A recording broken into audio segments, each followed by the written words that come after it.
സ്നേഹപൂർവ്വം ഷമ സീരിയലിൻ്റെ latest എപ്പിസോഡിൻ്റെ promo റിവ്യൂയിലേക്ക് എല്ലാവർക്കും സ്വാഗതം. അങ്ങനെ വരണാണെങ്കിൽ പ്രിയങ്കയും സുകുമാരിയമ്മയും കൂടി അവിടെ കാണിച്ചു കൂട്ടിയ കോപ്രായങ്ങളൊക്കെ കണ്ട് സഹിക്കാനാവാതെ ദേഷ്യത്തിൽ സുകുമാരിയോട് പൊട്ടിത്തെറിച്ച് അവിടെ നിന്നും പോകുവാണ്. പിന്നാലെ രാധികയും പോകാൻ തുടങ്ങുമ്പോൾ സുകുമാരി കൈപ്പിടിച്ച് ചോദിക്കണേ, നീ എങ്ങോട്ടടി പോകുന്നത്? ഞാനേ എൻ്റെ ഭർത്താവിൻ്റെ പിന്നാലെ പോകുന്നു, അതിനെന്താ കുഴപ്പം? നിങ്ങൾക്ക് എന്തായാലും. അങ്ങനെ സുകുമാരിക്ക് കണക്കിന് മറുപടി കൊടുത്ത് രാധികയും അവിടെ നിന്നും പോകുവാണ് കേട്ടോ. അന്നേരം സുകുമാരി പ്രിയങ്കയെ ചേർത്ത് പിടിച്ചിട്ട് പറയണേ, പാവം എൻ്റെ കൊച്ച്, എല്ലാവരും കൂടി എൻ്റെ കൊച്ചിനെ പന്താടിക്കൊണ്ട് നടക്കുമോ?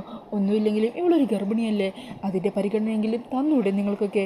പത്മിനി, ഇങ്ങനെ കണ്ണീച്ചോരയില്ലാതെ മക്കളെ വളർത്തരുത്. അന്നേരം പത്മിനിയൊന്നും പറയാതെ അവിടെ നിന്ന് ദേഷ്യത്തിൽ പോകുവാണ്. ഈ സമയം വരുണാണെങ്കിൽ റൂമിൽ വന്ന് ആകെ ദേഷ്യത്തിൽ കല്ലുതുള്ളി നിൽക്കുവാണ്ടോ. ഈ സമയം രാധിക വരുണിനെ സമാധാനിപ്പിക്കാനൊക്കെ ശ്രമിക്കുന്നുണ്ട്. വരുൺ, എടോ താൻ കണ്ടതല്ലേ ആ തള്ളവിടെ കാണിച്ചു കൂട്ടിയത്? അവരാ കാണിച്ച പെർഫോമൻസിലുണ്ടല്ലോ, അവരുടെ കർണക്കുറ്റിക്ക് എന്നെ പിടിച്ച് ഒന്ന് പൊട്ടിച്ച് രണ്ടിനെയും പിടിച്ച് തൂക്കി വെളിയിലേക്ക് ഇടുകയായിരുന്നു വേണ്ടത്. ഇനി ഇത് കണ്ടില്ല കേട്ടില്ല എന്ന് ചിന്തിക്കാൻ എന്നെ കൊണ്ടാവില്ല. ഉടനെ തന്നെ ഇതിനൊരു പരിഹാരം കണ്ടെത്തിയേ പറ്റൂ. ഇനിയും അവരെ ഈ വെട്ടി വെച്ചുകൊണ്ടിരുന്നാലുണ്ടല്ലോ, ഞാൻ എങ്ങോട്ടെങ്കിലും ഇറങ്ങി പോകും.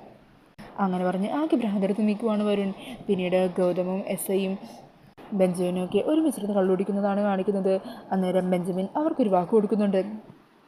നിങ്ങളോട് പറഞ്ഞ വാക്കിൻ്റെ പേരിലാണെങ്കിലും ശരി, അല്ലെങ്കിലും ശരി, രാധികയുടെ ജീവൻ ഞാൻ എടുത്തിരിക്കും. പിന്നീട് കാണിക്കുന്നത് മുത്തശ്ശിയുടെ റൂമിലിരുന്ന് സംസാരിക്കുന്ന ആ വരുണിനെയും രാധികേനെയുമാണ് കേട്ടോ. വരുൺ മുത്തശ്ശിയോട് പറയണേ, എല്ലാവരും കൂടി എന്താ തീരുമാനിച്ചിരിക്കുന്നത്? ആ വട്ട് തള്ളേനെയും അവരുടെ കൊച്ചുമോളെ ഇവിടെ തന്നെ നിർത്താനാണോ? അവരുടെ കള്ളത്തരം കണ്ടുപിടിച്ച് എത്രയും പെട്ടെന്ന് എനിക്ക് വരെ പുറത്താക്കണം ഇടുന്നു. ആ തള്ളയുടെ ഓരോ കോപ്രായങ്ങളൊക്കെ കാണുമ്പോഴുണ്ടല്ലോ, സത്യം പറയാലോ മുത്തശ്ശി, നിയന്ത്രണം വിട്ടുപോകുക.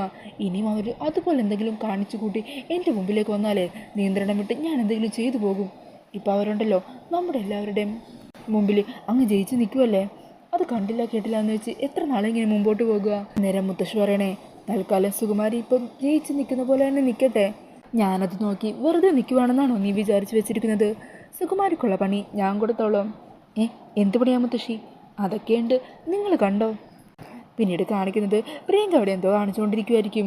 ഈ സമയം കൽപ്പന ഉർവശിയൊക്കെ ആകെ വയ്യാതെ അവശതയിൽ അവിടെ പ്രിയങ്കൻ്റെ അവിടെ അരികിൽ അങ്ങോട്ടും ഇങ്ങോട്ടും നടന്ന് നിൽക്കുന്നുണ്ട്. അവർക്ക് എന്തോ ഒരു പണി പ്രിയങ്കയോ മുത്തശ്ശിയോ ആരോ കൊടുത്തിട്ടുണ്ടെന്നാണ് തോന്നുന്നത്. അപ്പോൾ അങ്ങനെ പണി കിട്ടി നിൽക്കുന്ന അവരെയും പ്രൊമോയിൽ കാണിക്കുന്നുണ്ട്. അപ്പോൾ ഈ ഒരു പ്രൊമോ റിവ്യൂ ഇഷ്ടമായിട്ടുണ്ടെങ്കിൽ മറക്കാതെ വീഡിയോ ഒന്ന് ലൈക്ക് ചെയ്യണേ. ഇതുപോലുള്ള കൂടുതൽ റിവ്യൂസിനായിട്ട് ഈ ചാനലൊന്ന് സബ്സ്ക്രൈബ് ചെയ്തും കൂടി സപ്പോർട്ട് ചെയ്യണേ. താങ്ക്